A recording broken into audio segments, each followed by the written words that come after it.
Knowledge is greatness. What's happening? It's your boy Chill, original Compton's Most Wanted. And I'm on this episode of Only Touch Greatness. Be there or be square as a food table. Honey. What's cracking? It's your boy Chill. You already know this dirty OGs. Most Wanted in the building. You know what I'm saying? And I'm rocking with my homeboy, Chad M. Kaiser. Conversations with Chad. Conversations with Chad. Your boy Chill. 1 thou out. Oh yeah. You're up, yeah.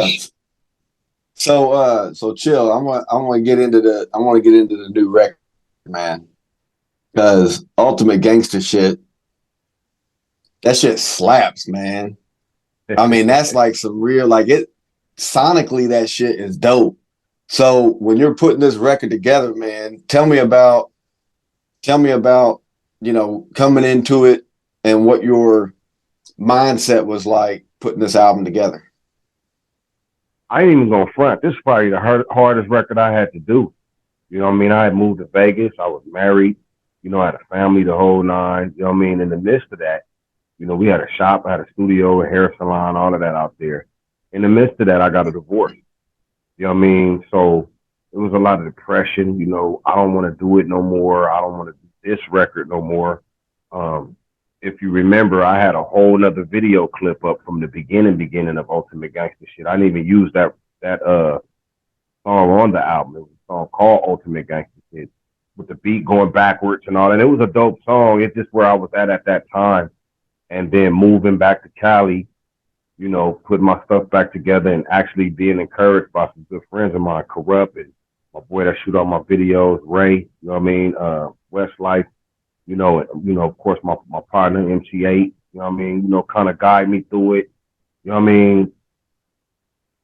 I just picked up the drums and just got back to it, you know what I mean, and just started building on it and fell in love with it.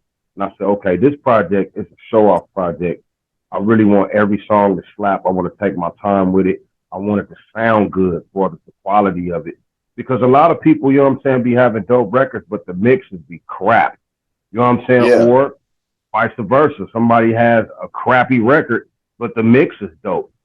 So I wanted it to be sonically correct, but at the same time, I wanted to stay in my lane. I know music has changed a lot, so I wanted to kind of infuse it with what's going on now, with a little bit where I come from. You know what I mean? Because I have to have something to offer as an older dude, so the youngsters can, you know, gravitate to it, and I can reintroduce myself like that. So I'm like, I'm gonna keep it gangster. So I'm like, this is the ultimate gangster shit right here. Clarity, bars, beats, all of that. You know what I mean? That was my pitch working on that project. Yeah, well, you definitely succeeded because sonically, man, that record is on point. The mix is straight. Like, I love that record, man. I love the whole album. Man, obviously, man. like the record shouldn't have went there for obvious reasons, right? But the other record I like on that a lot is No Money with Kurupt and Kokane. Tell me about putting that record together and getting them two together. That, you know, like I said, Kurupt, that's my little bro. You know what I mean? And we sit up on the phone on FaceTime. He's still in Vegas. I'm in Cali. And he's like, man, why ain't on your record?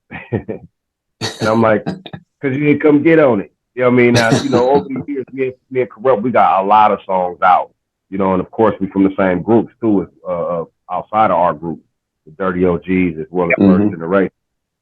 So he's like, why ain't on your album? You know, and I was telling Ray, I'm like, I really don't want to do the same thing. You know, if you pay attention to my albums, I always have some unorthodox ass feature.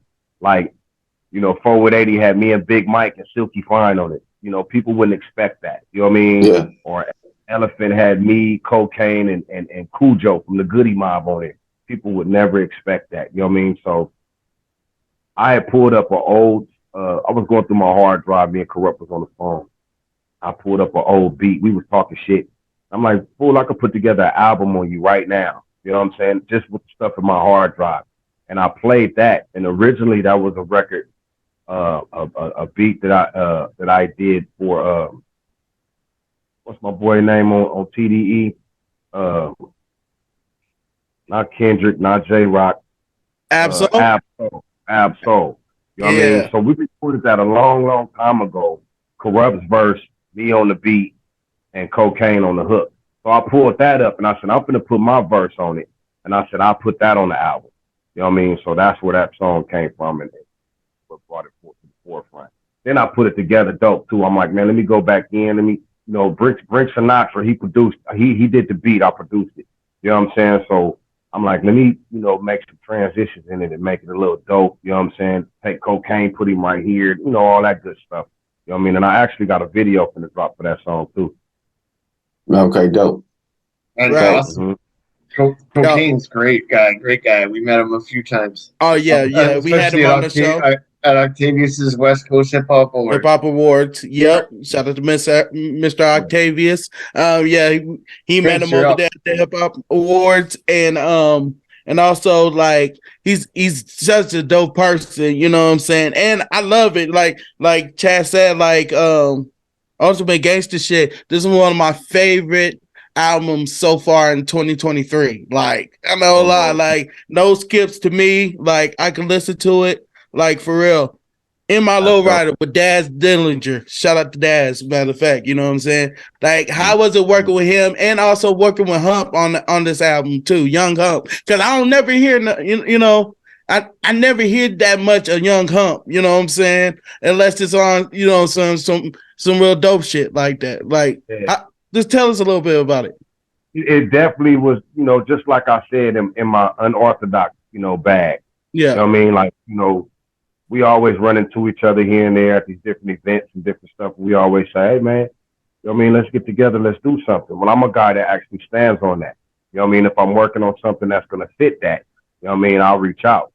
Daz was at my studio in Vegas, and Kid Frost used to be there on a daily. Me, Kid Frost, Coolio, rest in peace, JD from the Link Mob, you know what I'm saying, and Kurupt. We be in my shop on a daily, having fun, and sometimes Flavor Flav. You know what I mean? And shout out to my boy Mike too from Boys II Men, the bass dude. He used to be there too. Oh, damn. And countless of others. My boy Wino, Bailey.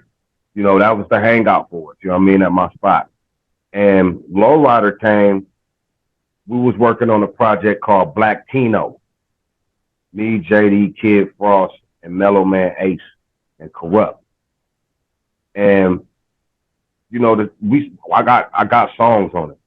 And I'm like, man, this Lowrider ain't finished. I'm finna finish it. Because once again, I was, you know, moving from state to state and figuring out my lane, what I'm going to do with Daz. Like, I'm finna get on the record. And I'm like, okay, I could put Daz and Kurupt on the same song because that's me versus me, you know, featuring the Pound. You know what I mean? And I'm like, nah, I want to utilize them as solo artists because they both dope individually. Yeah.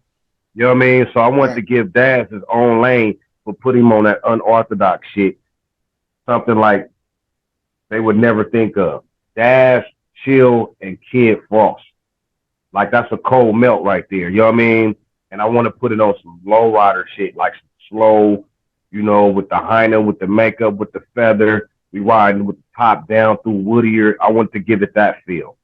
Farthest the song with Hump, Young Hump, you know, that's a song, you know, paying homage to Shock G, rest in peace.